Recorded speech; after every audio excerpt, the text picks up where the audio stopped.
बहुत सारे लोग ट्रोल करने वाले हैं मुझे कि यार मैम आप भी बाकियों की तरह आ गए।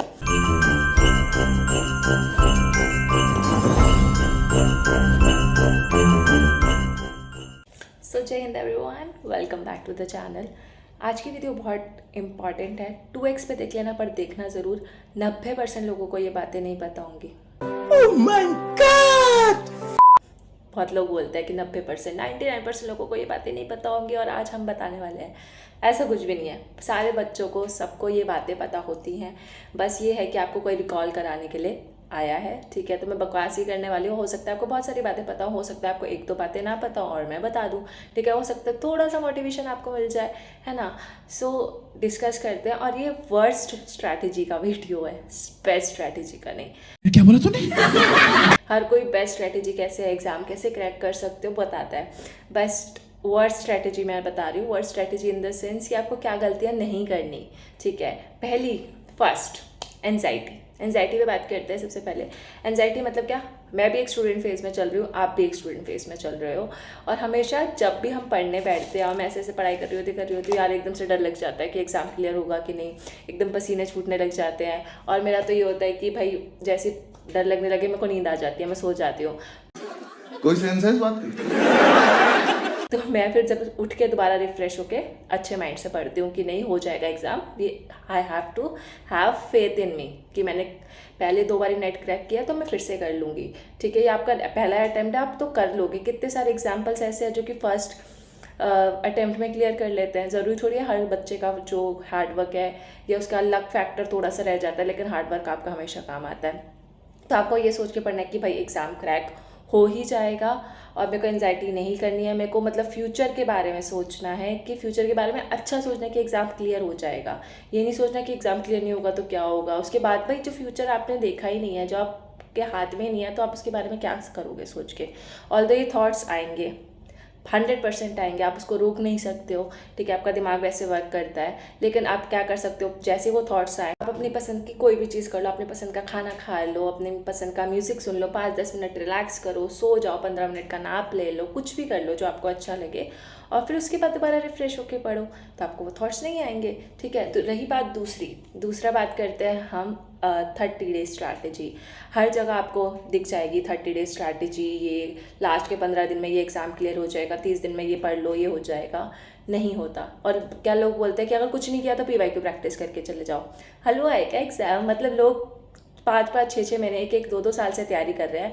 वो भी तो आपका एक कॉम्पिटिशन है कि नहीं, ठीक है। वो भी तो पढ़ के आ रहे हैं। जब अब मैं डीमोटिवेट नहीं कर रही हूँ, बहुत एक्सेप्शंस आर ऑलवेज देयर। जितनी भी चीज़ मैं आज बताने वाली हूँ, एक बात याद रखना, एक्सेप्शंस आर ऑलवेज देयर। बहुत बच्चे होते हैं जो क्लियर कर लेते हैं, ठीक है। और ऐसा नहीं है जिन बच्चों का क्लियर नहीं हुआ तो वो उनसे नॉलेज में या कुछ कम है। फॉर एग्जाम्पल मैं अपना एग्जाम्पल दूँ तो मेरा 2 बार नेट क्लियर है, ठीक है। तो मेरे एक बार आए थे 99.44%, दूसरी बार मेरे आए 200+ मार्क्स। मेरा GRF नहीं हुआ, पॉइंट से रह गया है, 1-2 मार्क्स से रह गया।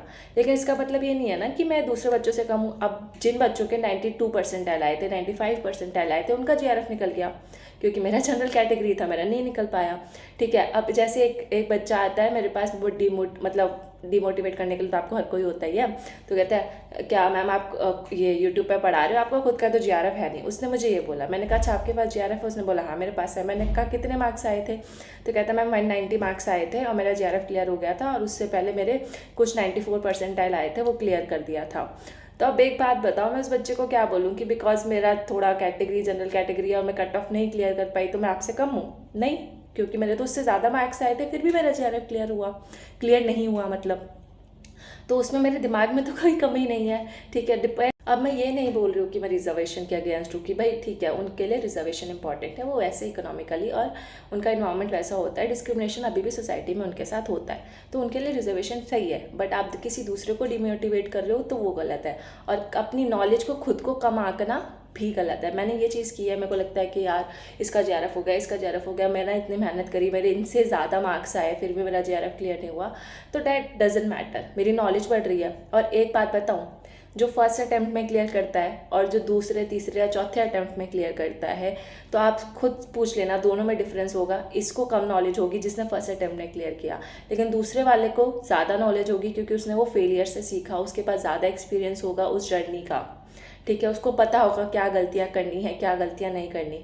तो आप हमेशा एक फेलियर की बात सुनना जो कि मतलब फेल होते होते होते होते भी गिव अप नहीं कर रहा और क्रैक कर रहा है एग्ज़ाम नेक्स्ट टाइम। ठीक है, ये नहीं कह रही फर्स्ट अटेम्प्ट वाली की बात मत सुनो, पर फेलियर्स से जो सीखते हैं वो ज़्यादा कामयाब होते हैं। सेकेंडली बात करें टाइम वेस्ट की, आप टाइम बहुत वेस्ट करते होगे। तो हाँ, ये वाला पार्ट कि 30 डेज स्ट्रैटेजी या ये सब सोच के कभी मत बैठना कि मेरा हो जाएगा, क्योंकि आपसे भी धुरंधर बच्चे आने वाले हैं इस बार नेट के एग्ज़ाम में या कोई भी एग्ज़ाम ले लो, जो कि काफ़ी सालों से तैयारी करते हैं और वो आपके साथ कम्पीट कर रहे होते हैं। तो आपको इक्वली उतनी मेहनत करनी है। ठीक है, आपका बेस स्ट्रॉन्ग होना चाहिए।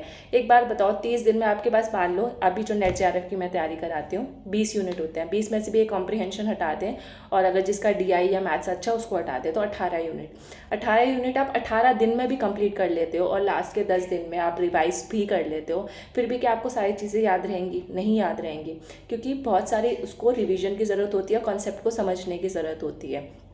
कॉन्सेप्ट से याद आया एक और बात, लोग रट्टा मार लेते हैं, कंसेप्ट को नहीं समझते कि बेसिक से बेसिक क्वेश्चन गलत करके आ जाओगे अगर आपने सिर्फ रट्टा मारा होगा।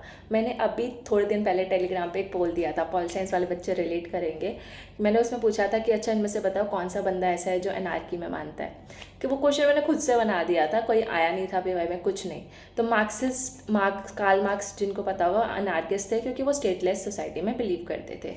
अब बच्चों ने हॉब्स टिक कर दिया, क्योंकि हॉब्स तो भाई एब्सोल्यूट स्टेट की बात करता है। ठीक है, जब उनको नहीं पता उसने मनार्की एनार्की सबको मिला के कुछ भी टिक कर रहे थे। ठीक है, बल्कि बेसिक क्वेश्चन था, अगर मैं वहाँ पे लिखती ना कि पूरा इसको समझा के 4 स्टेटमेंट लिखती तब सब कार्ल मार्क्स पे टिक करते, लेकिन उन्होंने कोई सोचा ही नहीं कि इसका थॉट प्रोसेस क्या है। तो कोई भी थिंकर आप पढ़ते हो उसका थॉट प्रोसेस पहले समझो। ऑल्दो मैम आप बोलोगे कि मैम आप तो खुद रट्टाफिकेशन कराते हो, आप तो ट्रिक से याद कराते हो। भाई जहाँ पे फैक्ट्स, देखो 2 चीज़ होती है, फैक्ट्स वाले क्वेश्चन आते हैं, कंसेप्ट वाले क्वेश्चन आते हैं।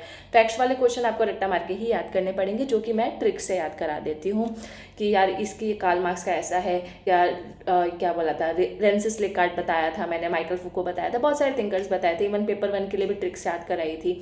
ठीक है, जो मैंने आपको वो बताया था, टीचिंग मॉडल्स समझाए थे। टीचिंग मॉडल्स में मैंने आपको बताया था कि कैसे कैसे आप कौन से थिंकर का कौन सा टीचिंग मॉडल है आप याद कर सकते हो। तो उसके नाम में ही हम कोई ट्रिक बना लेते हैं अजीब और गरीब और याद कर लेते हैं, तो वो तो इंपॉर्टेंट है, पर साथ में उसका कंसेप्ट याद करना भी तो इंपॉर्टेंट है ना। असर्शन रीजनिंग वाले क्वेश्चन भी तो आएंगे ना, स्टेटमेंट वाले क्वेश्चन भी आएंगे, और जो सिर्फ 1 लाइनर क्वेश्चन भी फैक्चुअल नहीं होते, कॉन्सेप्चुअल भी होते हैं।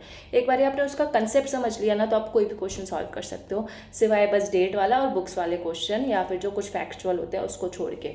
ठीक है, तो कॉन्सेप्ट पे पकड़ होना बहुत इंपॉर्टेंट है अगर आपको कोई भी एग्ज़ाम क्रैक करना है, वेदर इट इज़ UPSC और whether it is net JRF और whether it is any exam.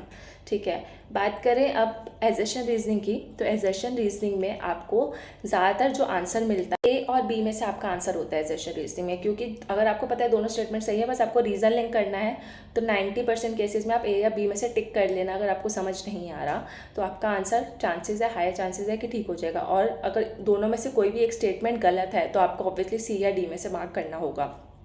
तो ये हो गई हमारी असर्शन रीजनिंग की बात। तो ज़्यादातर आपको A और B में ही आपको अपना आंसर मिलेगा, plus all of the above और नन ऑफ द अबव वाले जो क्वेश्चंस होते हैं, तो all of the above 80% cases में all of the above answer होता है और 10% केसेस में none of the above answer होता है। तो जहाँ पे नन ऑफ द अबव है उसको बहुत ध्यान से सॉल्व करना, क्योंकि नन ऑफ द अबव के चांसेस बहुत कम होते हैं। लेकिन आजकल जो है बच्चों की ट्रिक एग्जामिनर को भी समझ आ गई है कि ये नन ऑफ द अबव पे तो मार्क करेंगे ही नहीं, लेकिन आपको वो समझना है कि 3 बिल्कुल भी नहीं लग रहे, तब जाके आप last option none of the above पे टिक करना, अदरवाइज बाकी 3 में से ही आपका आंसर मिल जाएगा। तो ये हो गया।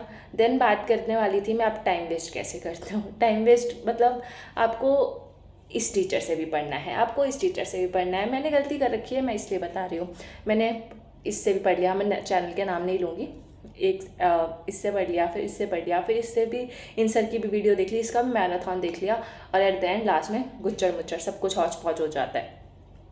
और फिर समझ नहीं आता। और होता क्या है, सारे पढ़ा तो सेम कंटेंट रहे हैं, बस किसी के कंटेंट में 2-3 लाइनें एक्स्ट्रा हैं, किसी के में 2-3 लाइनें कम है, और आपको चाहिए कि आपको सब कुछ कवर करना है। भाई ये स्मार्ट स्ट्रैटेजी तो होती नहीं है, तो ये वर्स्ट स्ट्रैटेजी है, ठीक है, जो आपको फॉलो नहीं करनी। पढ़ना है किसी एक टीचर से पढ़ो या ज़्यादा से ज़्यादा 2 टीचर से पढ़ो। अगर आप मेरे से पढ़ोगे तो सफिशिएंट नहीं है, बता रही हूँ। क्यों? क्योंकि मेरा चैनल अभी न्यू है और मैंने सब कुछ तो नहीं पढ़ा रखा कि आपका सिलेबस मैंने सारा कवर करा दिया हो। तो आपको पॉल साइंस के लिए मुझसे भी और किसी और टीचर से भी पढ़ना पड़ेगा, लेकिन पढ़ो उससे जिसका आपको समझ आ रहा है, प्लस जिससे आपको याद हो रहा है। मेरे से समझ नहीं आ रहा, याद नहीं हो रहा, मत पढ़ो। सो और किसी टीचर से पढ़ लो, लेकिन जहाँ से समझ आ रहा है सिर्फ एक टीचर को पकड़ो और उसी का सब कुछ रिवाइज करो, उसी के नोट्स पढ़ो, उसी का सब कुछ। और ज़्यादा से ज़्यादा 2 टीचर बस, मैक्सिमम, उससे ज़्यादा नहीं। तो ये जो लोग गलती करते हैं ना कि बहुत सारे टीचर से पढ़ते हैं, वो नहीं करनी है आपको। दूसरा, आपको क्या करना है कि आप बोलोगे मैम बोरिंग लगता है यार, पढ़ा नहीं जाता, हर थोड़ी देर में ऐसा लगता है कि बस अब नहीं पढ़ना, अब नींद आ रही है। तो उसके लिए क्या करना है, आपको डेडलाइन तैयार करनी है। अब मेरे साथ कितनी बार हुआ है, मैं आज सोचती हूँ कि आज तो यूनिट 1 पूरी ख़त्म करके ही सोऊंगी, और क्या होता है, मुश्किल से आधी यूनिट भी ख़त्म नहीं होती और अगले दिन पर टाल देती हूँ कि भाई नींद आ रही है। तो अगर आपने डेडलाइन दे रखी है ना क्या अपने आप को, तो आपका दिमाग इस तरीके से वर्क करेगा कि आपके दिमाग में चलेगा कि हाँ डेडलाइन आज ख़त्म करना है। अगर आज ख़त्म नहीं किया तो जो कल वाला टारगेट है वो मेरा रह जाएगा, और फिर वो कल वाला रह जाएगा तो परसों वाला रह जाएगा, और जब तक एग्ज़ाम आ जाएगा और मेरी सारी यूनिट्स ख़त्म नहीं हो पाएंगी। तो सेकंड, जो आपका टाइम वेस्ट नहीं करना, आपको डेडलाइन देनी है। अपने दिमाग को एक जगह लिख लो, कुछ भी करो कि आज मुझे, आज चाहे आपने आधा यूनिट कंप्लीट करना है, आधे यूनिट की डेडलाइन दो, या आपको बोलो कि मेरे को आज PYQ सॉल्व करने हैं इस चैप्टर के, तो वो ख़त्म करके ही सो, ठीक है। और सबसे बड़ी बात, दोपहर को कोई नाप नहीं लेगा, ठीक है। दोपहर को अगर आप 1 घंटे से ज़्यादा सो रहे हो तो आपको रात को नींद नहीं आएगी, रात को नींद नहीं आएगी तो फिर आप पूरी रात आंखें फोड़ोगे अपनी। और तो मैं भी नाइट आउल हूँ, तो मैं तो क्या ही बोलूँ, मैं तो खुद 3-4 बजे नींद आती है। बट जिसकी अच्छी हैबिट है, आप उसको अपनी स्लीपिंग हैबिट को सुधारो। मैं भी कोशिश कर रही हूँ कि मेरी स्लीपिंग हैबिट अच्छी हो। देन उसके अलावा एक और चीज़, कंफर्ट जोन से बाहर आओ। अगर आप लेट के पढ़ते हो या ऐसे बैठ के पढ़ते हो या ऐसे पढ़ते हो, अच्छा ठीक है पढ़ लिया, तो मत करो।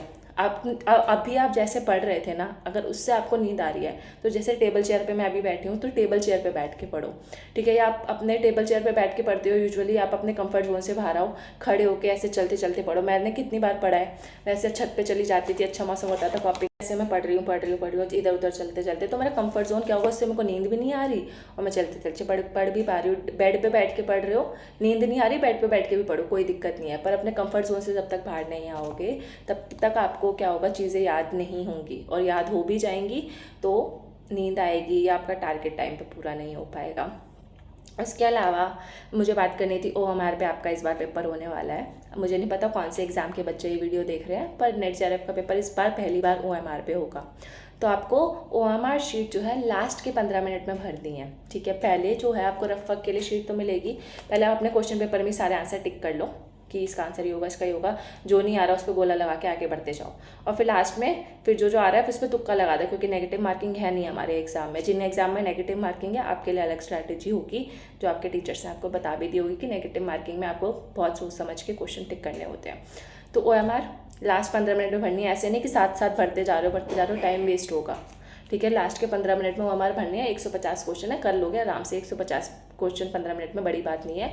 या तो प्रिंट आउट निकाल लो और अभी से प्रैक्टिस कर लो कि मैं कितने टाइम में कितने भर पा रहा हूँ। और आपको उसकी लाइन भी देखनी है, क्योंकि सारे सर्कल एक जैसे लगेंगे, है ना। वो क्या बोलते हैं, अक्कल के अंधे को सब हरा हरा दिखता है, ऐसे करके कुछ है, या शायद मैंने गलत बोल दिया। तो आपको एक लाइन में, आपने पता चला एक लाइन में 2 बॉक्स गोले भर दिए, खराब हो जाएगा पूरा पेपर, ठीक है, या उसका आंसर माना ही जाएगा, तो उसका ध्यान रखना। और लास्ट बात, लास्ट सुन के जाओ, पेपर 1 और पेपर 2 की स्ट्रैटेजी बहुत लोगों ने बना रखी है, ठीक है। तो आपने सोचा होगा कि मैम आपने नहीं बना रखी, बच्चों मैंने बना रखी है, बच्चों क्या, मैं आपकी उम्र की हूँ, तो ठीक है। पेपर 1 पेपर 2 की स्ट्रैटेजी, जो बच्चे UGC नेट JRF की तैयारी कर रहे हैं, ठीक है, तो उनके लिए मैं ऑलरेडी बना चुकी हूँ, लिंक आपको डिस्क्रिप्शन में मिल जाएगा, ठीक है। पेपर 1 का मतलब टीचिंग एप्टीट्यूड, कहाँ से पढ़ा था मैंने, कौन से एक टीचर को फॉलो किया, उसी से सब पढ़ा, और मेरे इतने अच्छे मार्क्स आए कि 35+ हमेशा सही जाते हैं पेपर 1 में मेरे, हमेशा। और दूसरी बात करते हैं पॉल साइंस की। तो पॉल साइंस की भी मैंने स्ट्रैटेजी बनाई है कि मैंने कहाँ से पढ़ा, कितना पढ़ा और कैसे पढ़ा, ठीक है। प्लस मैंने अपने चैनल पे जो लोग पॉलिटिकल साइंस की तैयारी कर रहे हैं, किसी भी एग्ज़ाम की प्लेलिस्ट बना रखी है। एंड्रू हेवर्ड, ओपी कापा, जो मेन बुक्स होती है पॉल साइंस की, वो समझा रखी है, तो आपको अच्छा लगेगा। प्लस सॉरी आपका दिमाग खाने के लिए आज के में, और बहुत सारे लोग ट्रॉल करने वाले हैं मुझे कि यार मैम आप भी बाकियों की तरह आ गए, बट मैं उन बच्चों की हेल्प करना चाहती थी जो सच्ची में जिनको ये सब चीज़ें प्रॉब्लम फेस करनी पड़ती हैं। यार ये कितनी औसम है यार। तो बकवास लगी हो कोई बात नहीं, अच्छा लगा हो अच्छी बात है, लाइक करना हो कर देना, नहीं करना हो मत करना, सब्सक्राइब करना है अनसब्सक्राइब करना है, जो मर्जी आपकी वो कर देना, ठीक है। सो मिलते हैं नेक्स्ट लेक्चर में, तब तक के लिए स्टे ट्यून्ड। आई होप आपको अच्छा लगा होगा, होप, ठीक है, अच्छा लगा होगा और आपका टाइम वेस्ट नहीं हुआ होगा। अगर बहुत सारे वीडियो से ना टाइम वेस्ट हो जाता है, मेरे को भी पता है कि मैं थंबनेल पे क्लिक करके उसको देखने बैठ जाती हूँ, अच्छा वर्ड स्ट्रैटेजी, अच्छा ये, अच्छा बेस्ट स्ट्रैटेजी, 30 डेज स्ट्रैटेजी पढ़ देख लेते हैं, टाइम वेस्ट हो जाता है। इतनी देर में हम कुछ और पढ़ लेते। लेकिन आई होप आपका इस वीडियो से टाइम वेस्ट नहीं हुआ होगा, इससे थोड़ा कुछ सीखने को मिला होगा और आप अपने कंफर्ट जोन से बाहर आओगे, डेडलाइन दोगे, एक दो टीचर से ही पढ़ोगे, 30 डेज स्ट्रैटेजी के बहकावे में नहीं आओगे, एनजाइटी के लिए क्या करना है सब कुछ बताया है। So thank you so much for watching, मिलते हैं नेक्स्ट लेक्चर में। ऑल द बेस्ट, जय हिंद, टेक केयर।